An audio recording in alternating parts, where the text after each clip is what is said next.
Good afternoon, everyone. Welcome to the EPP webinar. My name is Marta, and I'm the Event Marketing and Sales Assistant at EPP. And today is a great pleasure to have Vincent and Aryan from SYMSON with us. Before I hand over to Aryan, I would like to explain to you how this webinar works. There will be a Q&A session at the end of the presentation. You can submit your questions anytime by clicking the Q&A button on the control panel. If you prefer to make a live question, you can click the raise hand button. We will unmute you and you can speak directly. This webinar will be recorded and will be available afterwards for EPP Prime members. Thank you for your attention, and now I would like to hand over to Aryan.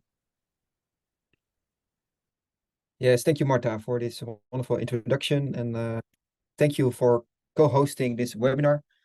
EPP is a great platform for pricing education, and we're happy to share our knowledge with your network. So welcome everybody to this webinar. The coming 40 minutes, I'm here together with my colleague Vincent to give you ideas about how to manage your pricing strategies for thousands of price product combination, and especially to simplify this complex price management process. But before we dive into the content of the presentation, we are really curious how your current pricing process, but also how your current pricing scenario looks like. And that's why we have two polls. The first poll is 3 questions. They are all multiple questions, so they're easy to answer. But the first question is, how many products do you currently sell in your assortment? So how big is your current catalog or portfolio? Second question is, how many marketplaces or channels do you sell? So do you sell on Amazon or bol.com or Kaufland or any other channels? And the third question is, how many sales regions are you active in next to your company where you are located? So please let the poll come up, and we give you 20 seconds to answer the 3 questions. And later in this presentation, we come back with the answers. So right now, we are very curious about your situation.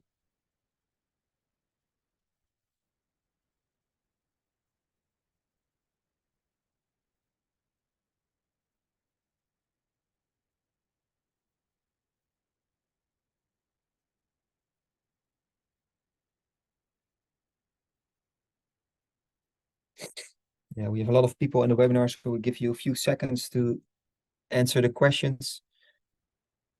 I think we are almost there.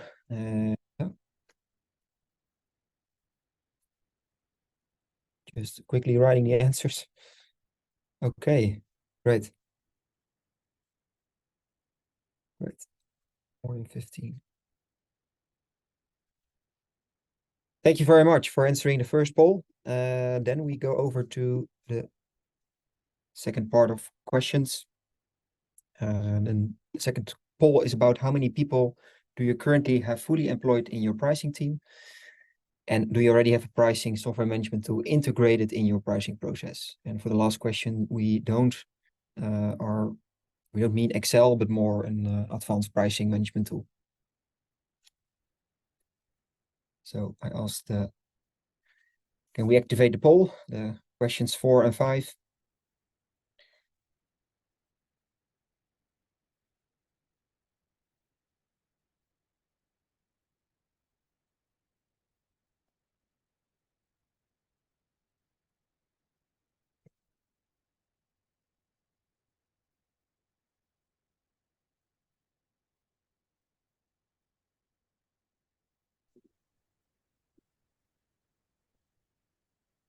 Okay.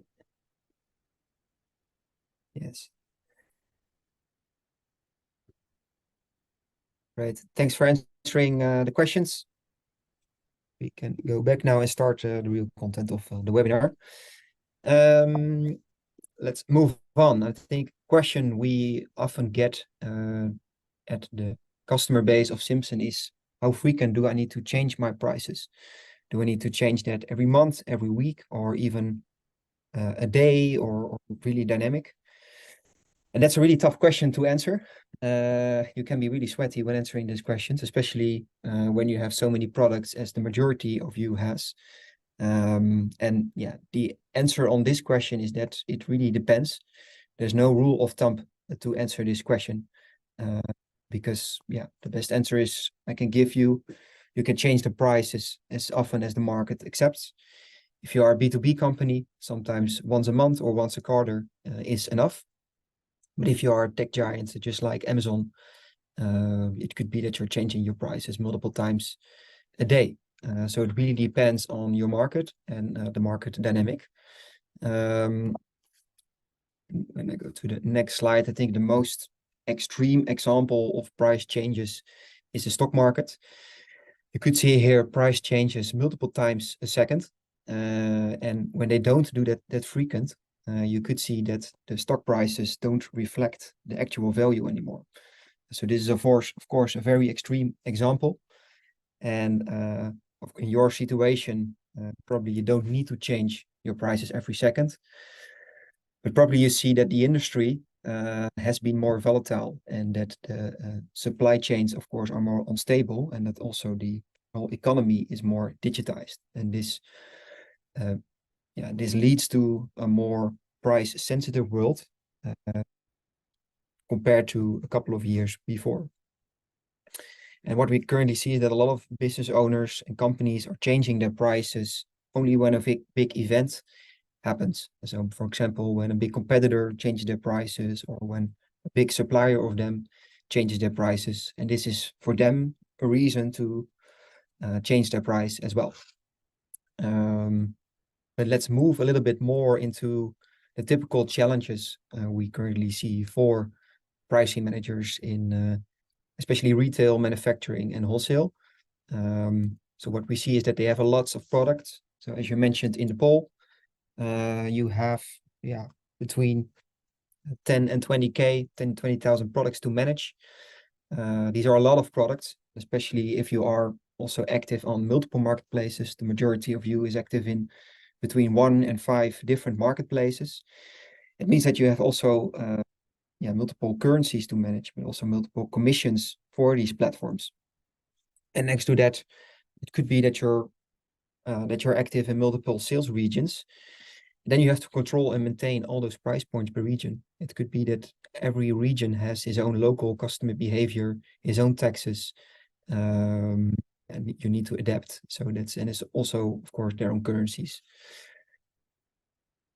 And then you have also the frequent price updates you want to do. Are you doing this every week, every day? And when you want to control everything, you have limited time to change your prices on the frequency you would like to do. So this makes it complex to manage this very effectively. And this is why we want to have this webinar to give you ideas how you could manage this more effective as a pricing manager. Because when you have an active pricing management, this could lead to an annual increase of about 8%. So that is actively changing your prices based upon the variables you would like to include. And when you want to change your prices, it's really hard to do that with the static tools. So we still see that a lot of companies, 9 out of 10 companies, are doing this based upon spreadsheets. Driven by a lot of manual repetitive tasks, but also driven by a lot of guesswork. So this situation where you're currently in needs actually more effective tools to help you changing your prices and more responding to the market demands. So what we're doing with SYMSON, we help you moving towards an emo-driven and gut-feeling pricing process to a more data and AI-driven pricing approach. Of course, one of the main things is that you're also currently, when you're using spreadsheets, you probably can only execute one single pricing strategy. For example, cost-based pricing strategy or strategy based upon competitors. But if you're doing it with an advanced pricing tool, you have the possibility to manage multiple pricing strategies together next to each other. And instead of doing your price changes only after big events, you can have more dynamic real-time price adjustments.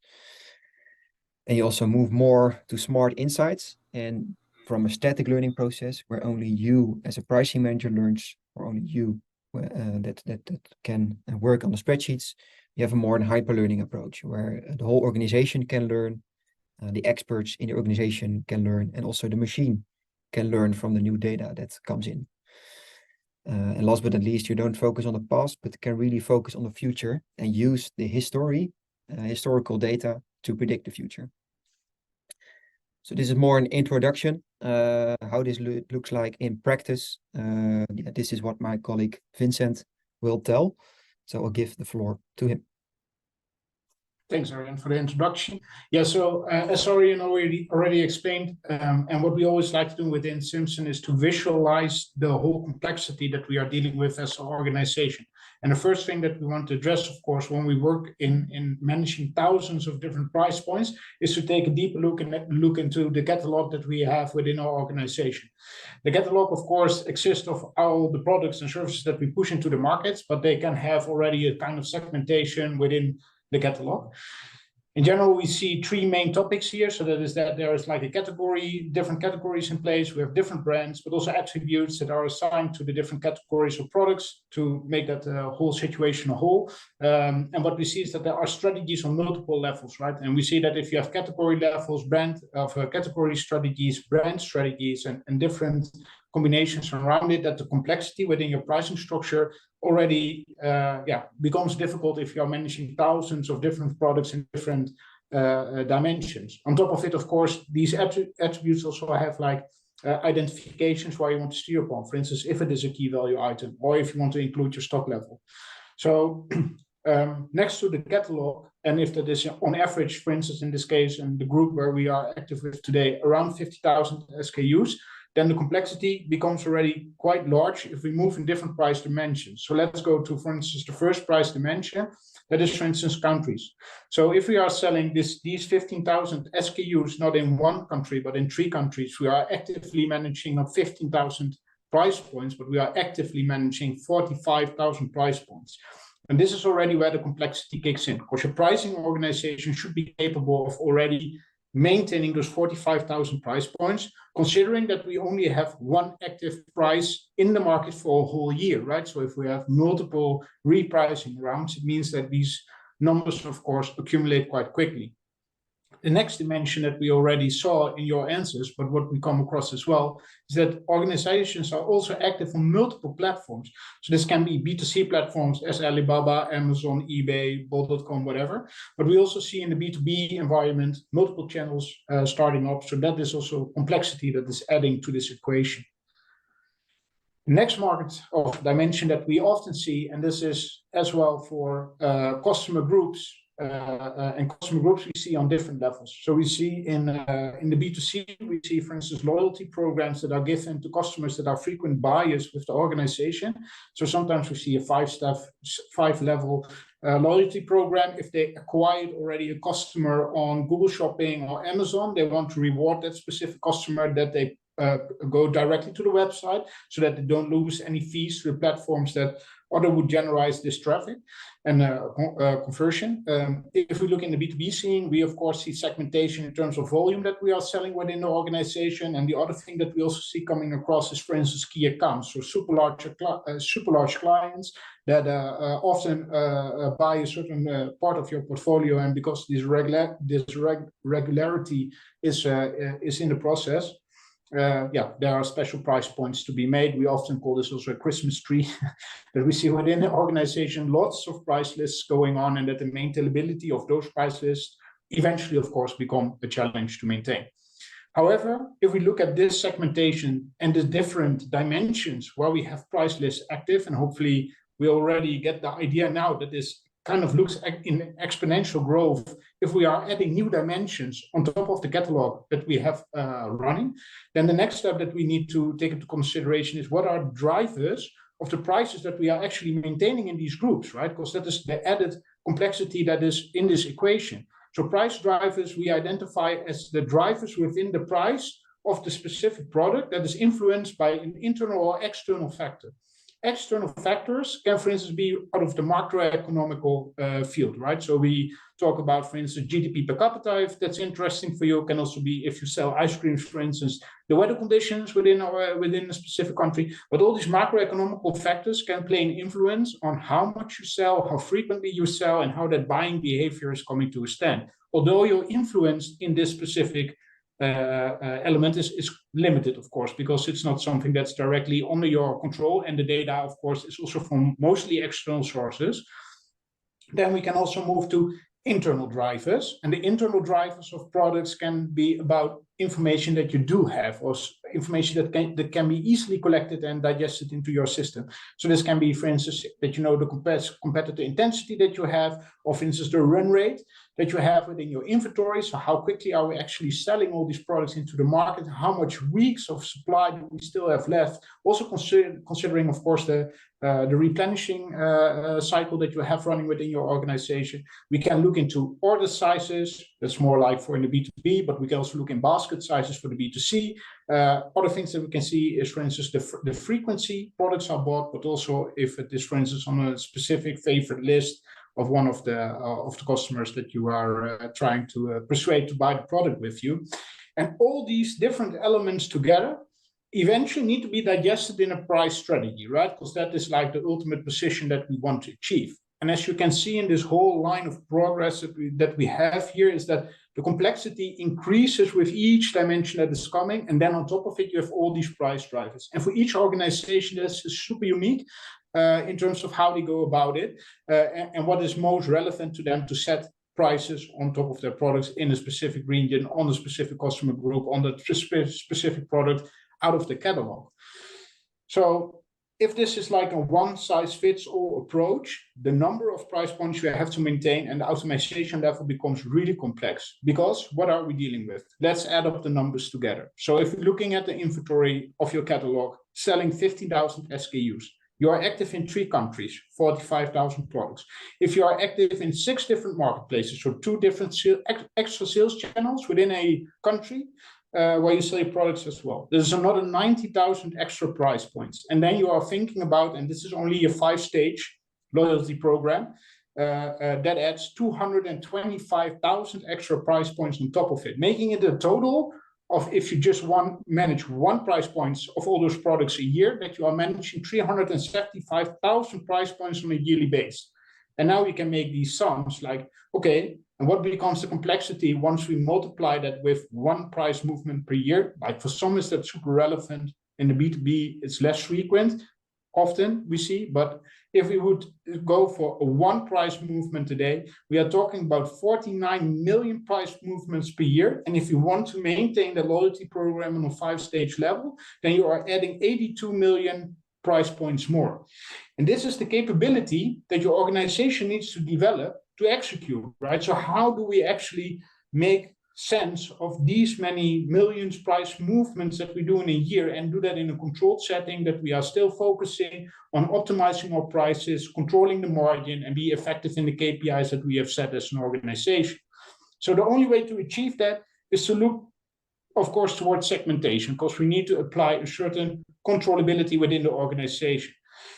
We do it by looking into the catalog. So what we do is we look with organizations into the catalog and see how can we make a segmentation high over of your catalog, where we can assign price strategies towards, so that we can set a certain fundament within your organization, how we want to execute price strategies and how that segmentation is coming about.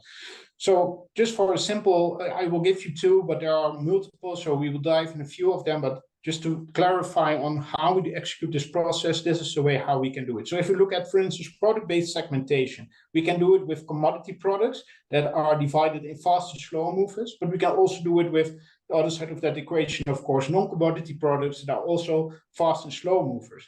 So on top of my catalog, I have now a quadrant where I can plot my products within and define what their characteristic is in terms of the segmentation that I've placed here. So is this a product that is a commodity product fast mover, or is it a commodity product slow mover, or is it a non-commodity fast mover or a non-commodity slow mover? So this is the way I can execute my segmentation. However, it can also be done in a different way. So for instance, that we move to competition-based segmentation. So I can have within my portfolio, and of course it looks like commodity products and non-commodity products, only how we address it and how we look at price strategies is completely different. So we identify within our portfolio the less competitive products and the competitive products. And then in this segmentation, we identify 3 pillars, how we want to position ourselves within that market, or what we are actually at, right? So are we a market leader in the specific niche of in that specific product, if it is competitor or less competitive? Are we a niche player, or are we a challenger? And based on these different segmentations within the less competitive and the competitive products, we can also define the price strategies that we want to assign to this segmentation level. And it already makes it much more easier to have the fundamentals of your price strategies assigned to these different segmentations, then we are only focused on, for instance, category level or brand level, or on certain attributes. So if we look at high over segmentations, we have a few examples for you here. So as said, we did it already based on the product. We also did it on competition, but you can also do it on life cycle. We can also do it on price segmentation, but also on usage, right? So is the product, has it a frequent rebuying activity, as for instance, diapers for a kid? So you want to lure in the first customer and then make like this reacquisition cycle as quickly as possible, and also fetch the loyalty of that specific client? Or is it like an occasional sale that each time you sell it, that you just want to have a nice margin position there because you are not completely sure how often you are reselling that specific product to a specific client? So by having different segmentations across your catalog, and it can be for each organization different, so it's also how your organization would like to work with it and what works for them. But what it really helps is to start segmenting your product portfolio across segments that have fundamentals for your price strategies. How do we move then towards the automation of the process? Let's see how you guys think about it. So small poll here. So 100% automation of my prices is a good idea. I'm just curious how you guys think about it. So if we can start the poll.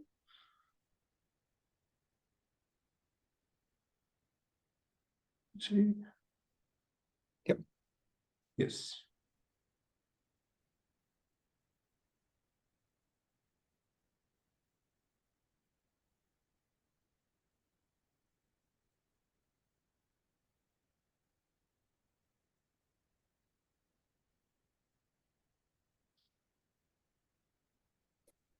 Yes, so the answers are already coming in. And I think the majority of the attendees already voted. So yes, what we see is 13% have said yes, it's a good idea to automate the full pricing catalog. We had 45% who said like, yeah, no, it's not wise to completely automate my whole price, all my prices. And we have again roughly the same amount, 41%, who says it depends. So I would say indeed it kind of depends how we want to move ahead with the situation, and I can also show you how we think about that. So here are the results.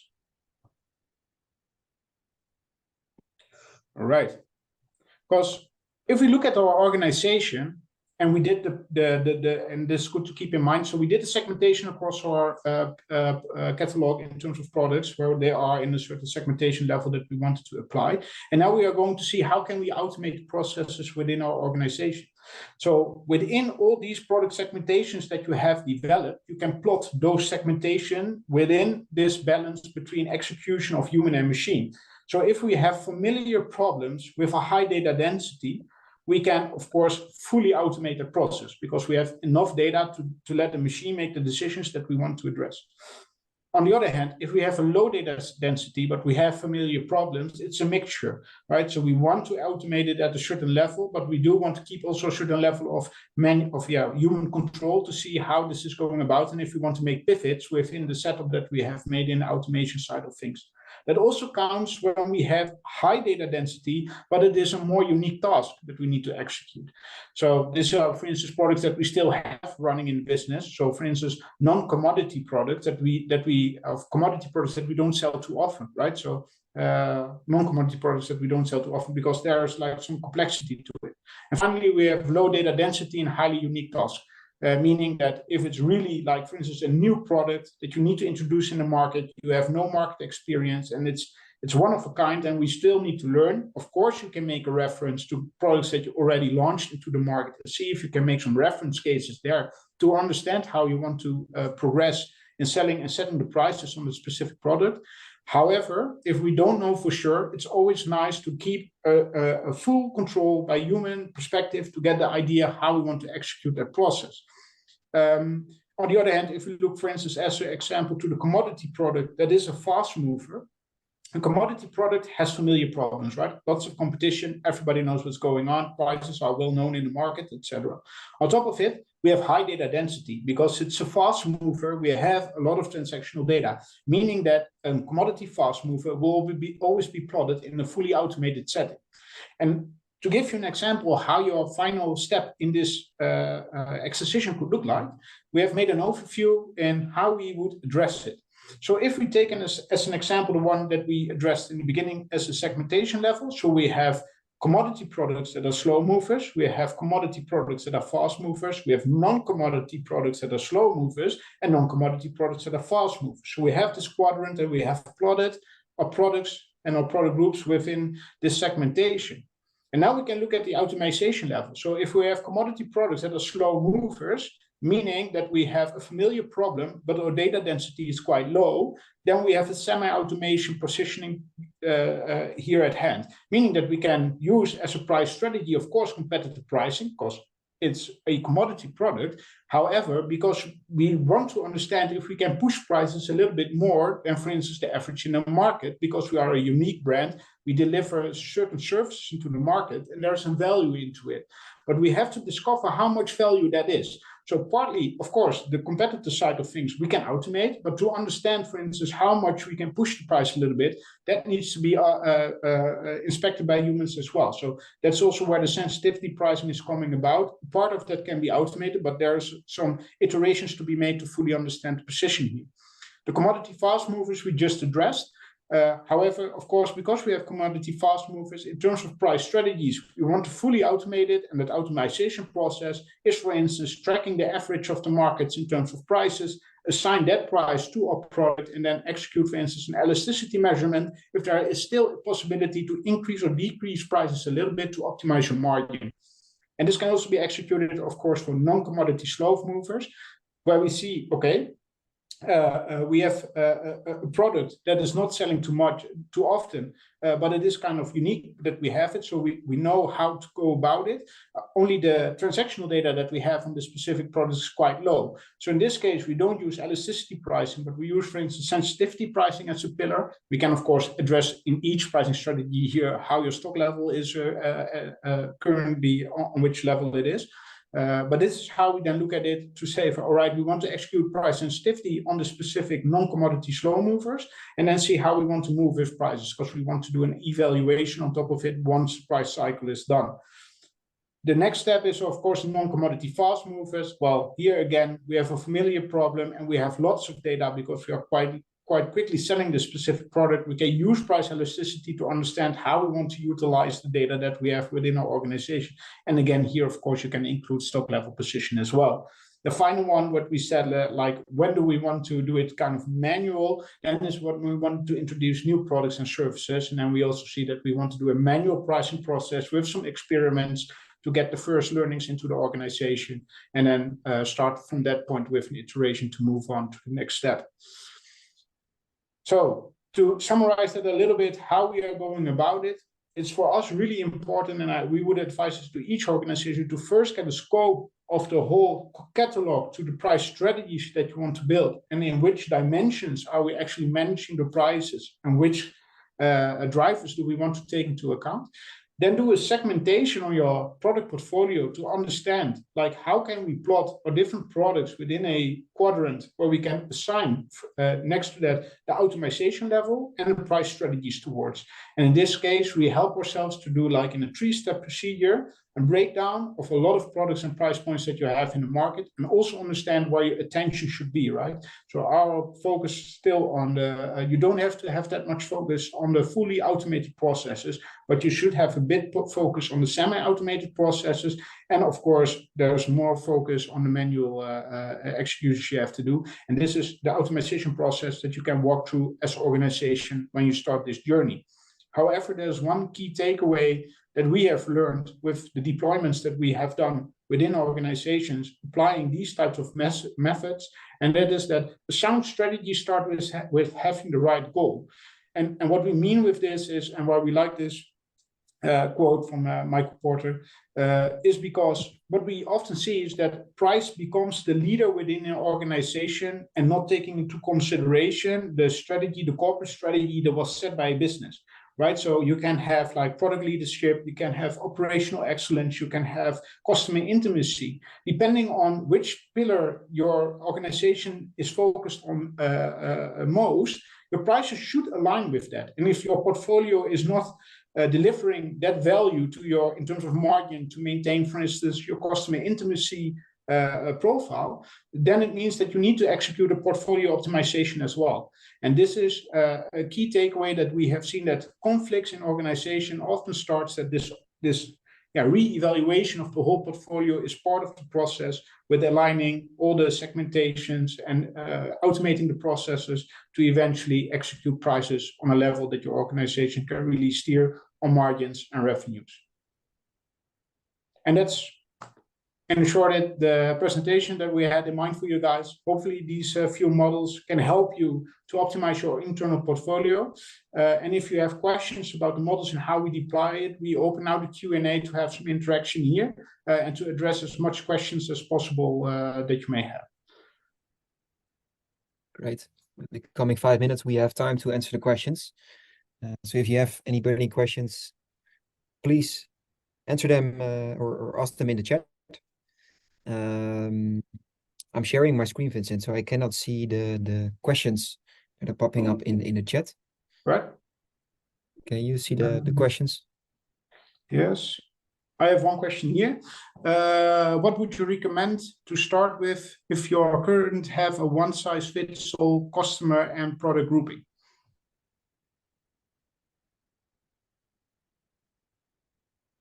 That's a good question. Yeah, Vincent, that's your... Yeah, sure. I think in general, if you have a one-size-fits-all, what we always like to start with is to get first the whole scene in place, right? So we just want to to know where we are dealing with. So start identifying the dimensions where you are actually selling, and make sure that you are all speaking about the same thing within your organization. Because what we often see is that there is like tons of beliefs and biases within our organization when it comes to pricing. It's good to have like a mutual understanding from the beginning to start a process of improvement. And I think that is really important to start. I think if you have a one-size-fits-all approach right now, I think you have lots of chances to optimize your process there, and also increase your prices and margins. Okay, so yeah, we have another one from René van der Vossen. Thanks for your question. So we have, how do you combine a high-low promo strategy with active pricing on multiple levels?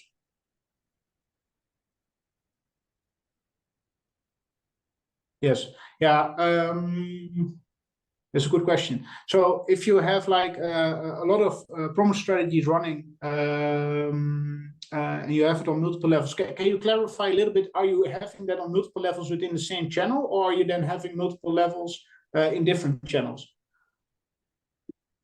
Hopefully, with clarification is coming in. Right, we will wait if René answers that question. In the meantime, we can pick up another question. What would you advise what would your advice be if you want to start experimenting with new segmentations on the most popular products or on the long tail of products? Arjen, you want to answer that one? Yes, yeah, with our customers, we also help, of course, designing experiments. So we're designing, of course, a scope. What is a good experiment to start, and it's a bit dependent, of course, also on the data. So with the long tail, of course, you have, yeah, sometimes not enough data, and on the most popular product, you have more data where you can start a better experimentation.